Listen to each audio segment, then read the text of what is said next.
I'd like to extend my warmest greetings and heartfelt gratitude to all of you who've stood by us.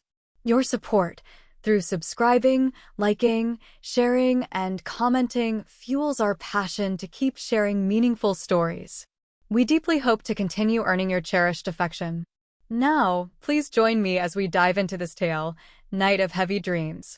Lightning streaks across an ink-black sky, and the wail of an ambulance siren shatters the stillness of a quiet street. Inside the ambulance, Thomas huddles in a corner, his hands clenched tight. Beside him, on the stretcher, lies his daughter, Lily, her lips pale and trembling. Each time she winces in pain, his heart feels like it's being crushed. "Hang in there, sweetheart. We're almost at the hospital," he whispers, his voice catching. Lily nods faintly, eyes squeezed shut. Once a little girl with long dark hair and an angelic face, her fragility now tears at Thomas even more. She'd always been frail, and every illness left him restless, dreading the worst. The ambulance screeches to a halt, and medics rush Lily inside, Thomas trailing behind, his face etched with worry.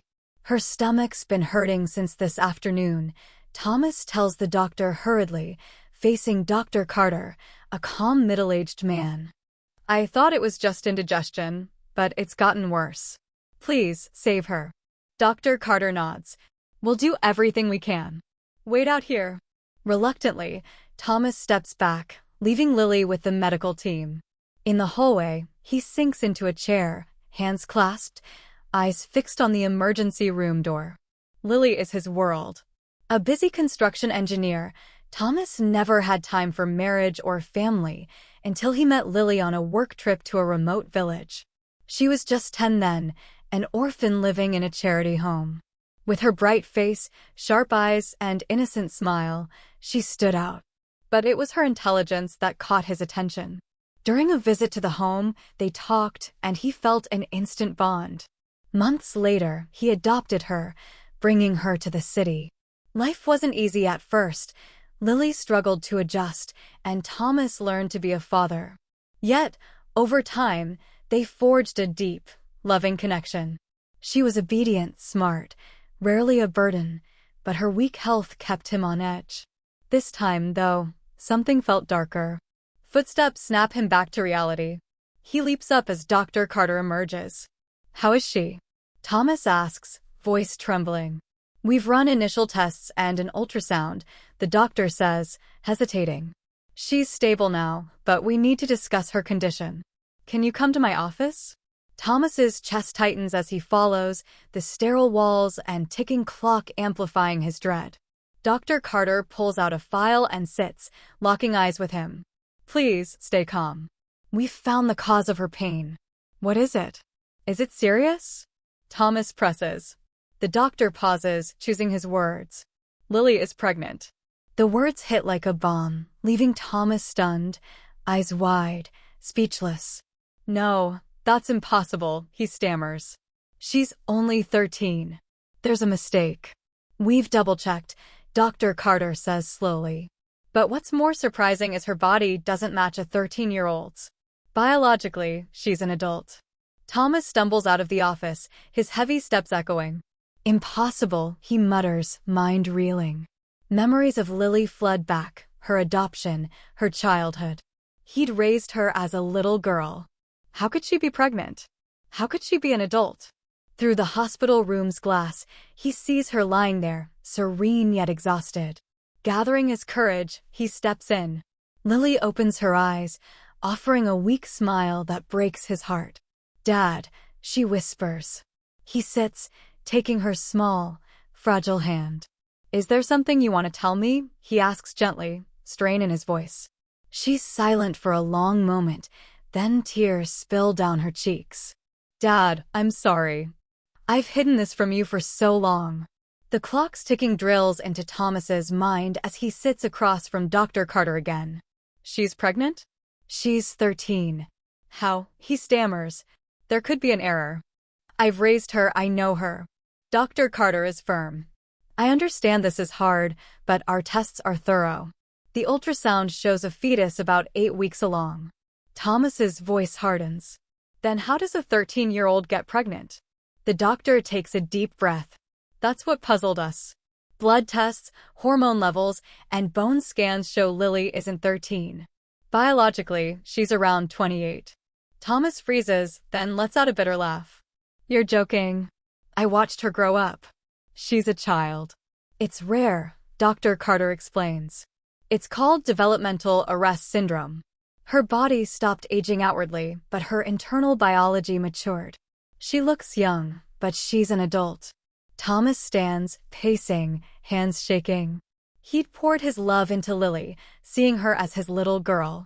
This truth upends everything. On her bed, Lily gazes at the rain-streaked window. When he enters, their eyes meet, his chaotic, hers fearful.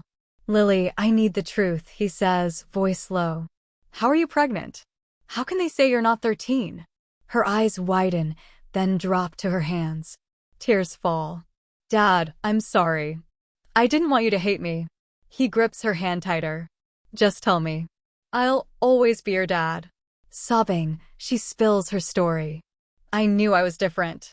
Back at the home, I didn't grow like the others.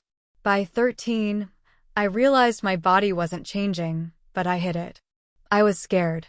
When you adopted me, I was so happy, but terrified you'd leave if you knew. I'm 28, Dad. My body's stuck at 13. She breaks down. I'm sorry I didn't tell you. Thomas reels, but her tearful face softens him. She'd lived in fear, alone with this secret. You're not foolish, he says, hugging her. I'd never abandon you. Yet questions burn. Who's the father? What happened? How can he protect her? Lily steadies herself, eyes on the rain. I've always known I was different, she murmurs. I hid it so no one would call me a freak. You're not a freak, he soothes. Tell me everything. She nods, tears brimming. At the home, I tried fitting in, but I knew I wasn't like them. Once, an older boy teased me for not growing. I cried but stayed quiet. Then, when I was 18, a volunteer there, he took advantage of me. Thomas stiffens, rage simmering, but he stays calm for her. I was too scared to tell anyone, she sobs. I wanted to forget, but the guilt stayed. Now, she touches her belly, trembling. You didn't do anything wrong, Thomas growls. That monster did. He won't get away. The next day, he confronts Dr. Carter. She's been through hell. I need your help to keep her safe and find who did this. Focus on her mental state first, Dr. Carter advises. We'll assist with legal steps if you report it. Thomas nods. I will. But what about her condition? Will it affect the pregnancy? The doctor flips through files. We're running genetic tests. Her syndrome is rare, but biologically, she can carry a child. We'll monitor her closely. Days later, Thomas enlists Mark, an old friend and lawyer, to seek justice. We'll need Lily's statement, but let her heal first, Mark says. Give me names from the home, volunteers, donors. We'll investigate. As legal wheels turn, Lily grapples with her reality, pregnancy, her true age, feeling torn yet hopeful. One quiet afternoon, she talks to Thomas. Dad, I know you're disappointed. Never, he cuts in. You're everything to me. I just want you to know I'm here. She cries, finally feeling fully accepted. Weeks later, Mark finds a lead. A volunteer from the home, now living nearby, is the suspect. We've reported it, Mark says. Police will question him soon. Thomas clenches his jaw. Good. He'll pay. The case unfolds, forcing Lily and Thomas to face past pain and new challenges. Lily struggles post-trial, haunted by Henry, the man she'd trusted. Why did he do it? She whispers, heart aching. Thomas tries to comfort her. You did right. I'm proud. Rest now, we won't let the past define you.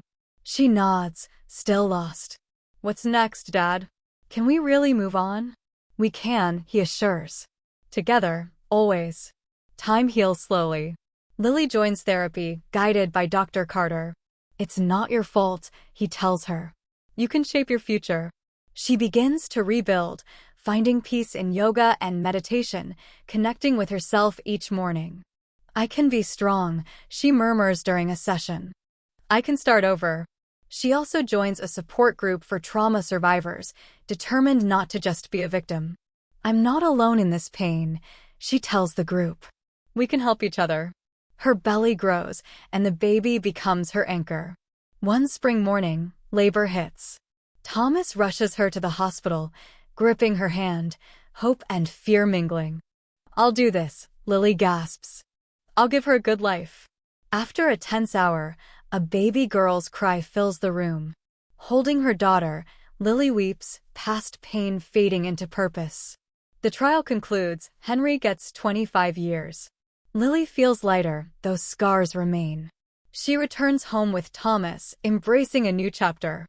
She takes parenting classes, starts part-time work, balancing motherhood and independence.